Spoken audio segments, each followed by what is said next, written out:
এই সরকার সেই আওয়ামী লীগকে আবার বাংলাদেশে ব্যাক করতে চায়। আমরা আজকে নিউজে দেখলাম 50 জন জজকে ভারতে পাঠানো হচ্ছে। কিসের জন্য?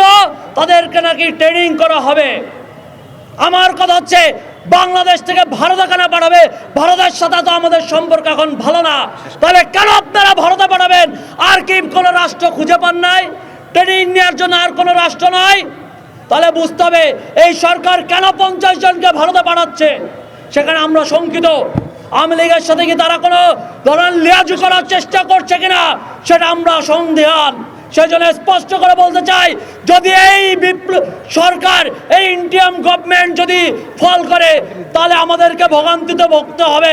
আমরা বিপ্লবী সরকার গঠন করতে কিন্তু পিছপা হব না। আমরা আবারও সময় দিচ্ছি। আপনারা যেই সংস্কার বলছেন, সেই সংস্কার আমরা মাঠে দেখছি না, রাস্তায় আমরা দেখতে পাচ্ছি না। পুলিশ প্রশাসন এখনো পর্যন্ত তাদেরকে গ্রেপ্তার করতে পারে নাই। কালকে হামলা হয়েছে, যারা হামলা করেছে তাদের ভিডিও ফুটেজ আছে, ছবি আছে। কেন এখনো তাদেরকে গ্রেপ্তার করা হলো না, আইনের আওতায় আনা হলো না? আমরা সেটা আইন মন্ত্রণালয়ের কাছে জানতে চাই, স্বরাষ্ট্র মন্ত্রণালয়ের কাছে আমরা জানতে চাই। আপনারা অনতিবিলম্বে এটার কাজ করতে হবে। আমার উপরে হামলা হয়েছে, 5 আগস্টের উপরে হামলা হয়েছে, আমার কার্যালয়ের সামনে হামলা হয়েছে, তাদেরকে এখনো ধরা হয়নি। এই কারণে আমরা বলছি, আমাদের উপর টার্গেটিং করা হচ্ছে। আমরা অনুরোধ জানাবো, আপনারা অনতিবিলম্বে কাজ করুন, অন্যথায় আমরা আমাদের চিন্তা করতে বাধ্য হব।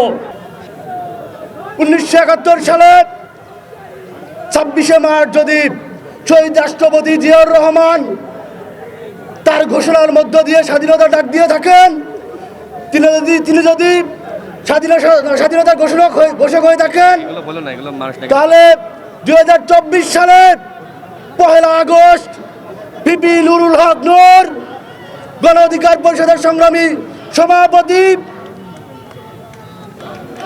রিমান্ডে থাকা অবস্থায়, হাত করা পরিহিত অবস্থায় বলেছিলেন 90% সরকারের পতন হয়েছে, 10% আপনারা ধাক্কা দেন। এই ঘোষণার মধ্য দিয়ে পিপি নুরুল হক নূর, গণ অধিকার পরিষদ 2024 সালে স্বাধীনতা দাবিদার। আমরা বলে দিতে চাই, যে সন্ত্রাসীরা ফারুক হাসানের উপর হামলা করেছে, আগামী 24 ঘন্টার মধ্যে যদি তাদেরকে গ্রেপ্তার করা না হয়, গণ অধিকার পরিষদের উপর আহ্বান থাকবে, আপনারা সারা দেশে হরতাল দিবেন। 2024 সালের স্বাধীনতার পরবর্তী সময়ে দরকার হলে গণ অধিকার পরিষদ প্রথম হরতাল পালন করবে। আমরা এই দেশে আর কোনো সন্ত্রাসী কার্যক্রম দেখতে চাই না। আমরা চাই এই দেশের প্রত্যেকটি সংগঠন, প্রত্যেকটি রাজনৈতিক সংগঠন মিলেমিশে কাঁধে কাঁধ রেখে আগামী বাংলাদেশকে একটি সুখী সমৃদ্ধ বাংলাদেশ হিসেবে এগিয়ে নিয়ে যাবে। ধন্যবাদ সবাইকে। অসংখ্য সংগ্রামী সাথী বন্ধুগণ, এ পর্যায়ে আমাদের মধ্যে বক্তব্য রাখবেন